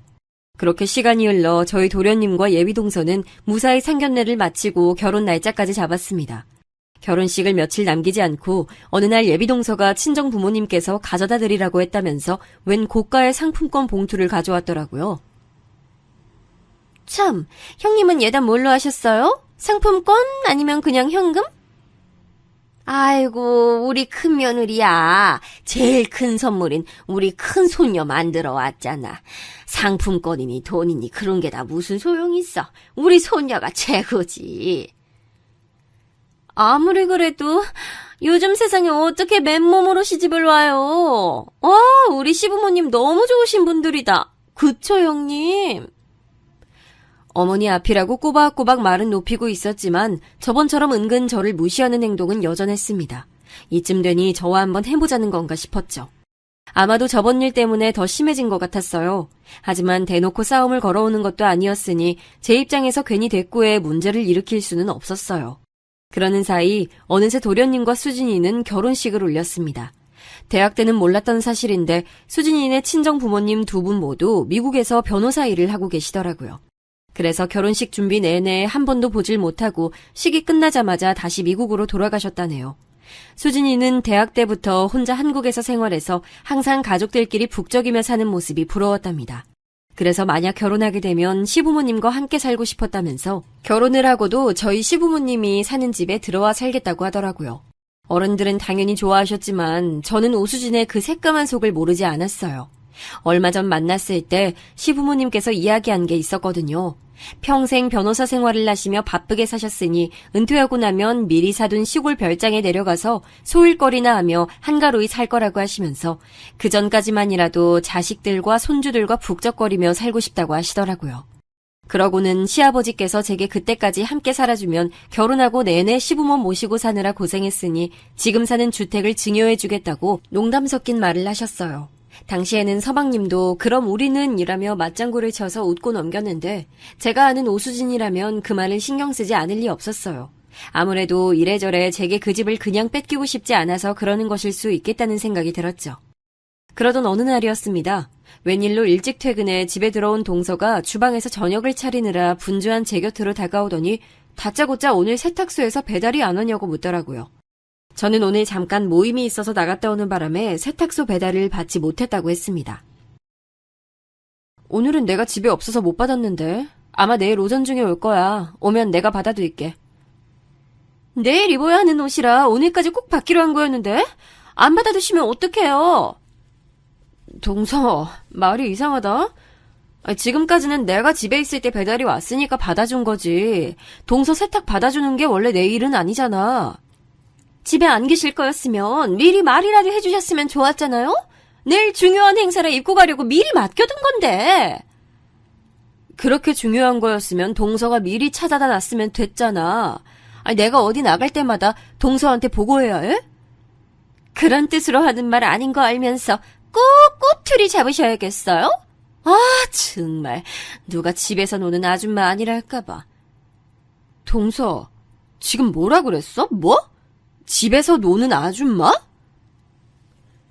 동서가 결혼해 이 집에 들어온 이후 줄곧 세탁소 배달이든 택배든 지금까지 항상 제가 받아 방에 정리까지 해줬습니다. 단순히 바쁜 동서를 배려해 제가 보여준 호의였지 당연한 일은 아니었습니다. 그런데 지금 동서의 태도를 보자 지금까지 저를 어떻게 생각하고 있었는지 딱 그림이 그려지더군요. 저를 손윗사람으로도 대학 동기 정도로도 생각하고 있지 않았던 거예요. 한 집에 살며 자신을 대신해 집안일을 해주는 아줌마 정도로 생각하고 있었던 거죠. 이건 동서로서가 아니고 대학 때 친구로서 말하는 거니까 잘 들어. 나는 분명 중요한 일 때문이라고 했잖아. 그런데 어쩜 너는 그렇게 바로 감정적으로 나오니? 내가 감정적이었다고? 너야말로 말 실수한 건 생각 안 해? 바로 이런 식으로 말꼬리 잡고 늘어지는 점이 집에서 노는 아줌마 같다는 거야. 이게 무슨 소리니? 그때 마침 퇴근을 하시고 집에 들어오신 시어머니께서 주방에서 저와 동서가 싸우는 소리에 놀라 들어오셨습니다. 우리가 한 가족으로 한 집에서 살아도 엄연히 각자 생활이 있고 역할이 있고 규칙이 있는 거지. 앞으로는 세탁이 됐든 택배가 됐든 각자 알아서 받아. 알았어? 어머니, 그런 게 아니라 어머님도 아시잖아요. 내일이 저한테 얼마나 중요한 날인지요. 그건 네 일이잖아. 아무리 대학 동기라고 해도 엄연히 네 형님인데 또 한 번만 더 어른들 없다고 함부로 말 놓고 했다간 크게 혼날 줄 알아. 알았어? 시어머니는 당연히 제가 윗사람이니 제 편을 들어주시며 동서에게 엄포를 놓으신 거겠지만 저는 생각할수록 면목이 없어 시어머니께 죄송했습니다. 하지만 동서에게 화가 나는 건 참을 수가 없었어요. 시어머님의 말씀대로 각자 본인의 역할이 있고 이 집안에는 규칙이라는 게 있었습니다. 저는 분명 손윗사람이었고 이 집안의 맏며느리니 지금이라도 질서를 바로잡아야겠다고 생각했습니다. 그리고 동서에게 집에서 노는 아줌마라는 소리까지 들은 마당에 저도 참아줄 필요는 없었죠. 저는 수치심에 그날 밤 잠도 한숨 자지 못했으니까요. 그 자리에서 화 한 번 제대로 내지 못한 게 너무 억울해서요. 저는 이대로는 안 되겠다 싶었어요. 뭔가 정신을 분산시킬 무언가가 필요했죠. 그래서 저는 그 다음날 바로 영어학원과 베이킹 학원부터 등록했습니다. 앞으로 꼭 뭐가 되겠다 구체적으로 생각한 건 아니었지만 전부터 꼭 배워보고 싶었던 일이었으니 해보자 싶었죠. 그리고 생각해보면 대학을 그만두기 전에 저라는 사람은 누구 앞에서 주눅이 들거나 무시를 당하고도 가만히 있을 정도로 답답한 사람은 아니었습니다. 그런데 동서가 제게 집에서 노는 아줌마라고 했을 때 저는 한마디도 못하고 바보처럼 멍하니 서 있기만 했습니다. 이게 다 자신감이 부족했던 탓입니다. 그래도 새로운 환경에서 저를 위한 공부를 시작하자 다시 제 인생에 활력이 생기는 것 같더군요. 그 기운을 받아 동서 앞에서도 절대 주눅들지 말고 당당하게 하자 싶었습니다. 하지만 손바닥도 마주쳐야 소리가 난다고 저만 잘해서 되는 것이 아니더군요. 저는 동서와 서방님이 매일 새벽부터 출근하는 게 안쓰러워 제 남편과 시부모님 아침을 준비하면서 출근하는 길에 차에서 먹을 수 있도록 간단한 도시락을 싸서 건넸습니다. 동서에게도 보여주고 싶었거든요. 저도 그 긴 시간 동안 놀기만 한 건 아니다. 아기 키우며 가정을 돌보는 일이 그렇게 아무것도 아닌 일이 아니다라는 걸 말이죠. 역시나 서방님은 제게 아침마다 잘 먹겠다고 인사했지만 동서는 그 간단한 인사 한 번을 안 하더라고요. 뭐 상관없었습니다. 감사받겠다고 한 행동은 아니었으니까요. 좋든 싫든 이미 가족이 되었으니 한 배를 탄 거나 다름없다고 생각했습니다. 제가 먼저 손윗사람으로서 너그러운 모습으로 다가가면 언젠가는 동서도 저를 형님으로 인정하고 존중해주는 날이 올 거라 믿었습니다. 그런데 그러던 어느 날이었습니다. 시부모님께서 결혼기념일을 기념해 주말에 두 분이 여행을 가셨습니다. 그래서 주말은 저희 식구와 동서 부부네만 집에 있었죠. 동서와 다툰 이후로 제대로 마주하는 건 오랜만인데다가 어른들도 안 계셨으니 아무래도 집안 분위기가 어색했습니다. 그런데 지금까지 제가 매일 아침 도시락을 싸줬어도 한번 먼저 말을 거는 법이 없던 동서가 웬일로 먼저 저와 남편에게 술 한잔 하자고 하더라고요. 본인도 잘못한 게 있었으니 계속 이렇게 지낼 수는 없겠다 싶어 이제서야 제게 사과를 하나 보다 싶었죠. 저도 흔쾌히 그러자고 했습니다. 그래서 함께 안주도 준비하고 술도 여유 있게 사왔어요. 그런데 웬걸 동서는 애초에 사과할 생각이라고는 없었던 사람처럼 말없이 술만 연거푸 계속 마셔댔습니다. 그때 서방님이 아무래도 분위기를 좀 풀어야겠다 싶었는지 먼저 제가 만든 안주가 맛있다며 칭찬했습니다. 그러자 갑자기 동서가 고개를 번쩍 들어 올리더니 저를 쏘아보더라고요. 우리 형님은 참 좋겠어요. 별거 아닌 도시락이며 안주며 밥만 해줘도 다들 이렇게 고맙다고 난리에 칭찬까지 해주니까. 자기야, 좋은 자리에서도 왜 그래? 에이, 난 형님 부러워서 그러지. 다들 형님이 하는 음식이 하도 맛있다고 하니까. 동서가 좀 취했나 봐요. 다들 피곤할 텐데 오늘은 그만 들어가서 쉬어요. 여긴 내가 치울게요.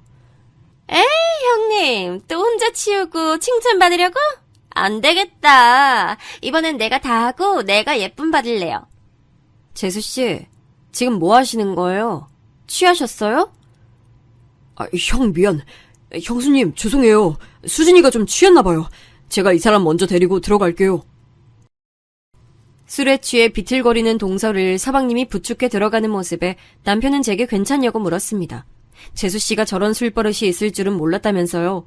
저는 자격지심이라는 건 제가 동서에게 느끼고 있다고 생각했는데 이제 보니 동서도 제게 이상한 자격지심 같은 걸 느끼고 있을지도 모르겠다는 생각이 들었습니다.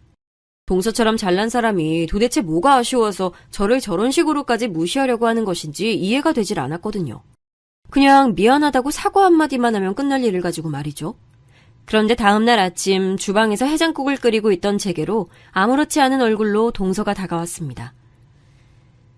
형님도 어제 술 드셔서 힘드실 텐데 좀 더 주무시지 그랬어요? 누가 보면 월급 받고 하는 일인 줄 알겠어요? 아침부터 또 시작이었습니다. 동서는 도대체 왜 저렇게 밉살스러운 소리를 자꾸만 해대는 걸까요? 동서야말로 피곤할 텐데 좀 더 자지. 왜 이렇게 일찍 일어났어? 저는 형님이랑 다르잖아요. 평소에 일한다는 핑계로 집안일 안 한다고 시어머니며 아주버님까지 은근 눈치 주시는데 쉬는 날이라도 일찍 일어나서 좀 거들어야죠. 듣고 보니 동서도 어쩌면 제가 모르는 사정이 있었을 수도 있었겠다 싶었습니다. 동서나 서방님 둘 다 변호사인 건 똑같았고 오히려 동서가 경력이 많아 일도 훨씬 많았는데 시댁에 함께 산다는 이유만으로 집에 있으면 살림은 대부분 동서가 도와야 했으니 억울할 수도 있겠다 싶었습니다. 일도 많이 바쁠 텐데 시댁에서 시집살이까지 하느라 고생 많지? 앞으로는 내가 도와줄 수 있는 건 다 도와줄 테니까 언제든지 필요하면 말해. 형님이 도와주실 수 있는 거라? 뭐가 있을까요? 안 그래도 청소할 시간이 없어서 시간제 도움이라도 부르려고 했는데 괜찮으시면 형님이 좀 대신해 주실래요? 그럼 그렇지. 잠시라도 저와 동서가 어쩌면 같은 편일지도 모르겠다는 생각에 잠깐의 기대를 해봤지만 역시나 착각이었습니다. 동서는 그냥 심보가 뒤틀릴 대로 뒤틀린 고약한 성미를 가진 사람이었어요. 동서, 자꾸 왜 그래? 나도 동서 다 마음에 드는 거 아니지만 우리가 이미 가족으로 만난 이상 최소한 잘 지내려고 노력은 해봐야 하는 거 아니야? 대학 때부터 착한 척, 성실한 척, 내숭 떨면서 애들 선동하고 잘난 척하는 건 익히 잘 알고 있었는데 어쩜 결혼해서도 그렇게 똑같아? 시댁 식구들 앞에서까지 꼭 그렇게 착한 척을 해야겠어? 뭐? 동서, 어머님 말씀 잊었어? 어른들 없을 때도 말 놓지 말고 집안 질서대로 하라고 하신 거. 새파랗게 어린 게 빨랑 까져서는 사고쳐서 결혼한 게 무슨 자랑거리라고. 먼저 결혼 좀 한 걸 가지고 자꾸 형님 흉내를 내? 동서의 말하는 모양새를 보아하니 처음 시댁에 인사 왔을 때부터 이미 저와 대학 때 사이가 썩 좋지 않았다는 것도 알고 있었는데 지금까지 모르는 척하고 있었던 것 같더라고요. 내숭을 떠는 건 제가 아니라 본인이면서 도대체 무슨 소리를 하는 건지 모르겠더군요. 너 대학 때 있었던 일 다 기억하고 있었구나. 그때 족보 돌린 거 나라고 한 것도 너 맞지? 그걸 이제야 알았어? 그 족보 돌린 거 나야. 근데 네가 자꾸 잘난 척 재수없게 굴길래 일부러 교수님한테 네가 그런 거라고 내가 거짓말했어. 뭐? 너 진짜... 내가 그때 그 교수님한테 찍혀서 내내 학점 망해서 얼마나 속상했는데 그런 짓을 일부러 했다고? 어차피 임신해서 학교도 졸업 못했으면서? 너한테 학점이 무슨 소용이라고 개오바야. 뭐 개오바? 있지도 않은 일을 가지고 교수님까지 속여서 아무것도 모르는 사람을 곤란하게 만들어놓고 너 진짜 뻔뻔하다. 저는 동서의 뻔뻔함에 기가 차서 말문이 떡하니 막혀버렸습니다. 결혼하고 지금까지 저에게 저렇게 막무가내로 굴고 싶었을 텐데 시부모님이나 가족들 앞에서 참느라 얼마나 힘들었을까 싶더군요. 그리고는 서방님이 주방으로 나오자 금방 아무 일도 없었던 것처럼 입을 딱 다물더라고요. 그리고 며칠 뒤 아무래도 제가 식구들에게 대학 때 일을 이야기라도 할까봐 걱정됐는지 제 방에 찾아와서는 다 지난 일이고 자신도 옛날 일에 대해 많이 반성하고 있으니 잊어달라며 갑자기 180도 달라진 태도로 나오더라고요. 순간 옛날 일을 가지고 따져 물은 제가 민망할 정도로 정중하게 말이죠. 그래서 저도 다 지난 일을 끄집어내 가족들에게까지 말할 생각은 없었다고 걱정하지 말라고 이야기하며 앞으로 잘 지내자고 했습니다. 그런데 그 자리에서는 분명 동서도 잘하겠다고 말해놓고서는 또 얼마 지나지 않아 동서의 만행은 다시 심해지더군요. 시부모님이나 가족들이 없는 자리에서는 아예 저를 형님은커녕 가족 취급도 하지 않으면서 저를 노골적으로 무시하기 시작했어요. 하루는 명절을 앞두고 둘이 함께 장을 보러 간 적이 있었습니다. 그런데 장을 보는 내내 동서는 아무 말도 없이 카트만 끌고 다니더라고요. 그래서 저는 동서에게 시부모님이 좋아하시는 메뉴나 명절 때 주로 만드는 반찬 같은 걸 이야기해줬습니다. 동서도 저희 식구니 당연히 알고 있어야 한다고 생각했으니까요. 그런데 동서는 들은 척도 안 하면서 계속 카트만 밀고 다니더라고요. 저는 그런 동서의 태도에 기분이 나빠 결국 저를 무시하는 동서의 앞을 가로막으며 카트를 세게 붙잡아 멈췄습니다. 그리고 내 말이 안 들리냐고 언성을 높였죠. 무식하게. 사람들 많은 데서 왜 소리를 지르고 그래? 못 배운 거 티내니? 동서, 자꾸 정말 이럴 거야? 내가 동서한테 뭘 어쨌다고 이래? 너는 끝까지 동서 하면서 어지간히 나한테 형님 취급받고 싶은가 본데. 어쩌지? 나는 널 내 손윗사람으로 생각하질 않는데. 나라고 너랑 이렇게 한 집에서 지내는 게 좋아서 그러겠어? 어차피 이미 한 식구 됐으니 싫어도 할 도리는 하고 살아야지. 도리? 살림도 척척 잘하고 애도 법대까지 보낼 정도로 잘 키우는 너나 이 집 맏며느리로서 도리해. 난 그딴 한찮은 일 할 생각 전혀 없으니까.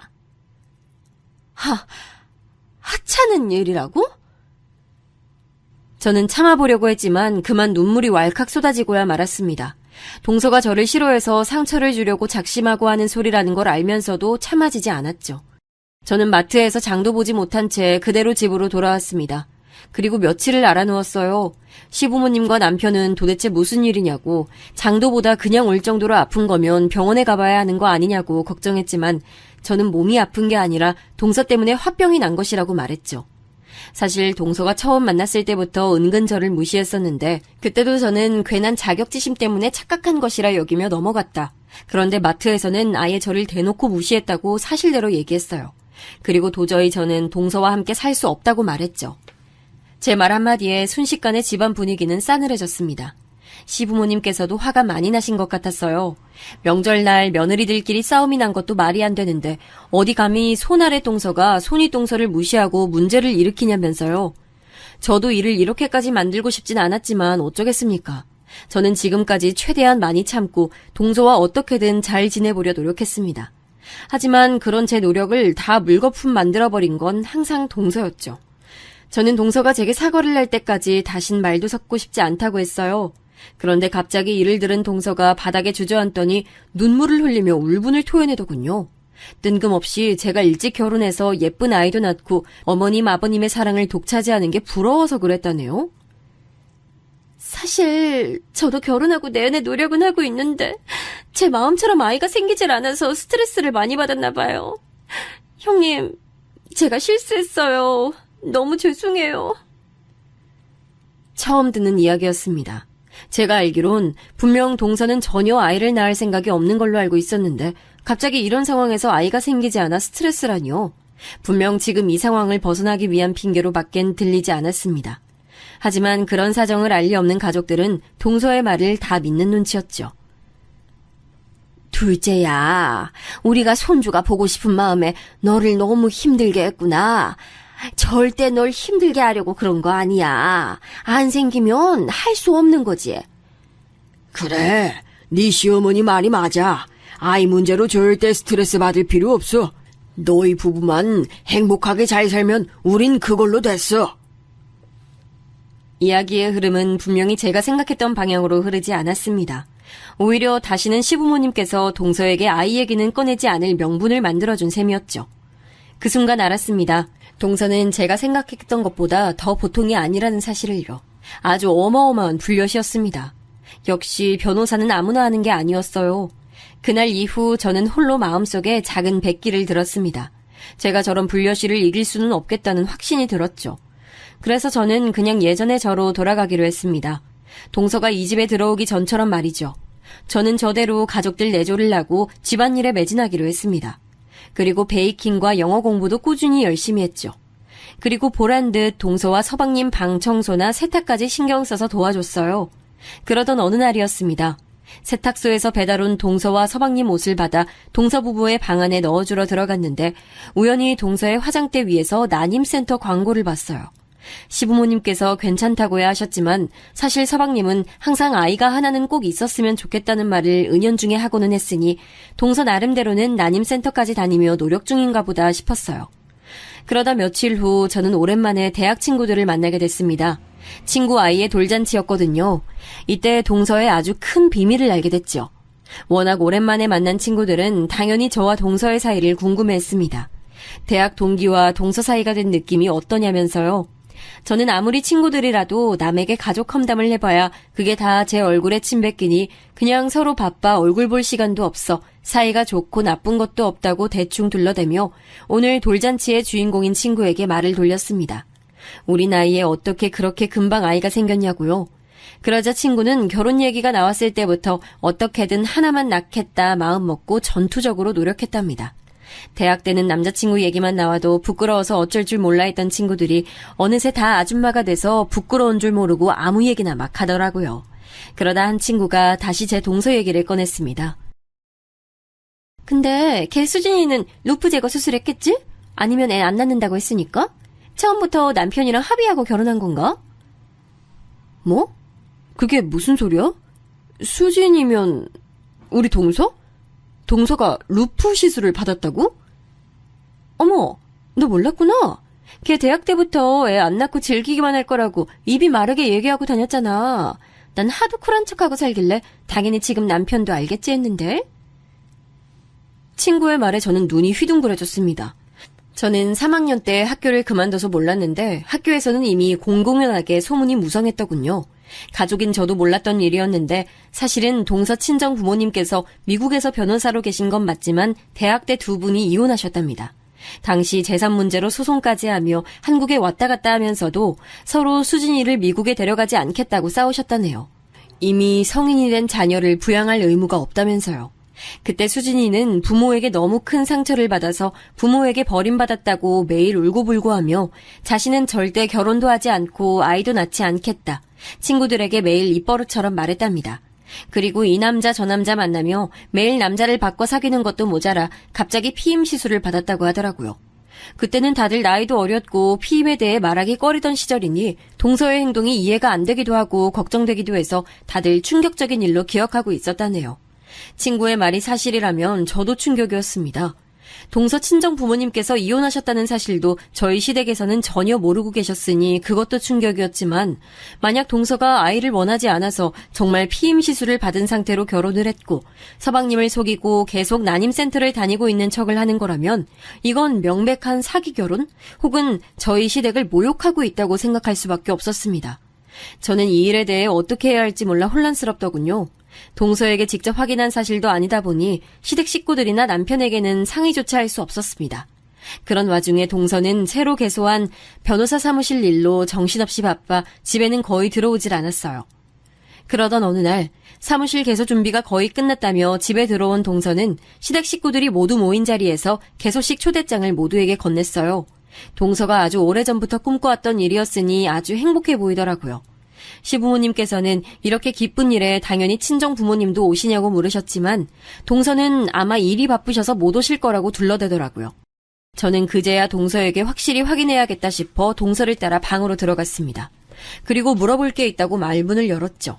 얼마 전 대학 동창 아기 돌잔치에 갔다가 이상한 소리를 들었다고요. 그러자 동서의 얼굴은 차갑게 굳어 낯빛이 창백해지더군요. 저는 친구들에게 들은 이야기가 사실이냐고 따져 물었습니다. 그러자 지난번에 제가 동서 화장대에서 보았던 난임센터 광고지를 보여주더군요. 넌 걔네들이 하는 말을 설마 믿는 거야? 내가 피임 시술을 받았으면 뭐하러 난임센터까지 다녔겠어? 동서의 억울해하는 표정과 지난번 아이가 생기지 않아 힘들다며 눈물까지 흘리던 모습이 겹쳐지며 정말 내가 동서를 오해하고 있나라는 생각까지 들었습니다. 사실 아이 낳을 생각 없었다는 거 사실이야. 대학 때 친구들한테 그렇게 말한 것도 사실이고. 그런데 남편 만나고 나서 생각이 바뀌었어. 이 남자라면 우리 아버지랑 다르게 좋은 아빠가 돼줄 것 같아서. 저는 그럼 시술 얘기는 소문일 뿐이었다고 치고 부모님께서 이혼한 건 왜 얘기하지 않았냐고 물었습니다. 그러자 동서는 저희 부모님께서 처음부터 화목한 가정에서 자란 며느리를 원하셔서 얘기하지 못했답니다. 그러면서 안 그래도 자신도 계속 마음에 걸려 기회를 봐서 말씀드리려고 했다면서 자신이 차차 말씀드릴 테니 그때까지만 비밀을 지켜달라고 부탁하더라고요. 저는 설마 이런 걸 가지고 가족을 속이겠나 싶으면서도 동서에게 한두 번 당하나 싶어 우선 그 자리에서는 알았다고 둘러대고 나왔습니다. 그리고 며칠 후 동서 방에서 보았던 난임센터를 찾아가 보기 위해 다시 난임센터 광고지를 확인하러 동서 방에 들어갔어요. 저도 이렇게까지 해야 하나 싶었지만 막상 들어가 보니 잘했다 싶었습니다. 난임센터에 확인할 필요도 없이 난임센터 광고지를 뒤적이던 순간 안에서 웬 종이 하나가 떨어지더라고요. 열어서 확인해보니 다름 아닌 루프 재시술 진단서와 시술 영수증이더군요. 전해한 시술 기간이 지났는지 동서가 재수술은 했나 보더라고요. 역시나 제 예상대로 동서가 제게 둘러댄 말은 거짓이었습니다. 이제는 확실한 증거까지 제 눈으로 확인한 마당에 어떻게 하면 좋을까 고민하던 중 동서 사무실 개소식 날이 다가왔습니다. 저는 그래도 좋은 일이니 축하해주고 싶은 마음에 없는 솜씨를 부려 각종 쿠키와 다과를 직접 만들어 갔습니다. 그런데 제가 또 간과하고 있던 게 있더군요. 오수진, 제 하나뿐인 동서가 제가 생각한 것보다 훨씬 더 사악하고 못된 년이라는 걸 말이죠. 글쎄, 개소식 입구부터 안내 직원들이 서 있는데 저를 보자마자 못 들어가게 막아서더라고요. 명분은 법조인이 아닌 사람은 들어올 수 없다는 게 이유였습니다. 저는 너무 기분이 상해서 어쩔 줄 모르고 서 있었는데 글쎄 동서가 팔짱을 켠 채 성큼성큼 제 앞으로 걸어오더라고요. 형님! 와, 진짜 여기로 왔네요? 근데 어쩌죠? 오늘은 법조인들끼리만 모이는 자리라 그만 돌아가 주셔야겠어요? 동서, 정말 해도 너무한다. 어떻게 나한테 이럴 수 있어? 왜요? 형님이 제 비밀 좀 쥐고 있다고 해서 제가 형님 말에 덜덜 떨면서 떠받들어 모셔야 돼요? 그런 뜻 아니잖아. 동서 개소식 날인데 가족인 내가 못 들어간다는 게 말이 돼? 가족? 피 한 방울 안 섞인 우리가 어떻게 가족이에요? 시부모님 돌아가시면 남남인데. 동서는 정말 없던 정까지 뚝뚝 떨어지게 한다. 그래도 이건 동서 축하해주려고 만든 거니까 이거라도 가지고 들어가. 나 갈게. 아, 진짜 답답하게. 말귀 못 알아먹어? 착한 척 좀 그만해요. 도대체 이딴 걸 누가 먹는다고? 제발 낄 때 안 낄 때 구분 좀 하죠? 그때 쾅! 눈으로 보고 귀로 들어도 정말 믿을 수 없는 일이 벌어지고 말았습니다. 동서가 글쎄 제가 만들어 온 디저트를 손으로 밀어버려서 바닥에 모두 다 쏟고 말았습니다. 저는 정말 참고 참아보려 했습니다. 하지만 제가 끝까지 잡고 있으려던 이성의 끈이 결국 끊어지고 말았어요. 저는 그대로 달려들어 재수없는 동서의 뺨따구를 세게 날려줬습니다. 그리고 그대로 머리끄댕이를 잡아 밀치고 바닥에 눕혀 마구 머리를 흔들었어요. 그 순간 소란스러운 소리에 개소식에 왔던 손님들은 물론 저희 시댁 식구들까지 모두 다 밖으로 나와 저희를 뜯어 말렸습니다. 저는 끝까지 동서의 머리카락을 쥐고 흔들며 소리를 질렀어요. 어머니, 인연이 우리 가족을 다 속였어요. 친정 부모님은 진작 예전에 이혼하셨고 애를 가질 생각도 없어서 피임 시술을 하고도 난임센터 다니는 척 연기하며 서방님과 시부모님을 기만한 년이라니까요? 그 자리에 있던 사람들은 다들 슬슬 자리를 피했고 저희 시댁 식구들은 모두 놀라 입을 벌리고 있었습니다. 그리고 동서는 자리에 주저앉아 엉엉 소리를 내며 어린애처럼 울음을 터뜨렸어요. 동서의 법조인 지인들이 잔뜩 모인 그 자리에서 시부모님은 세상 살다 너처럼 음흉한 애는 처음 봤다면서 매몰찬 얼굴로 사무실을 나와버리셨어요.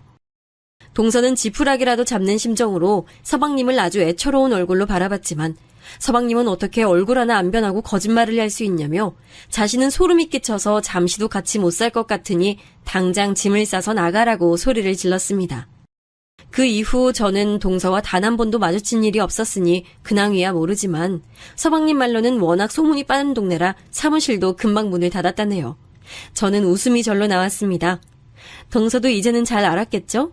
대한민국 아줌마는 함부로 건드리는 게 아니라는 걸 말입니다.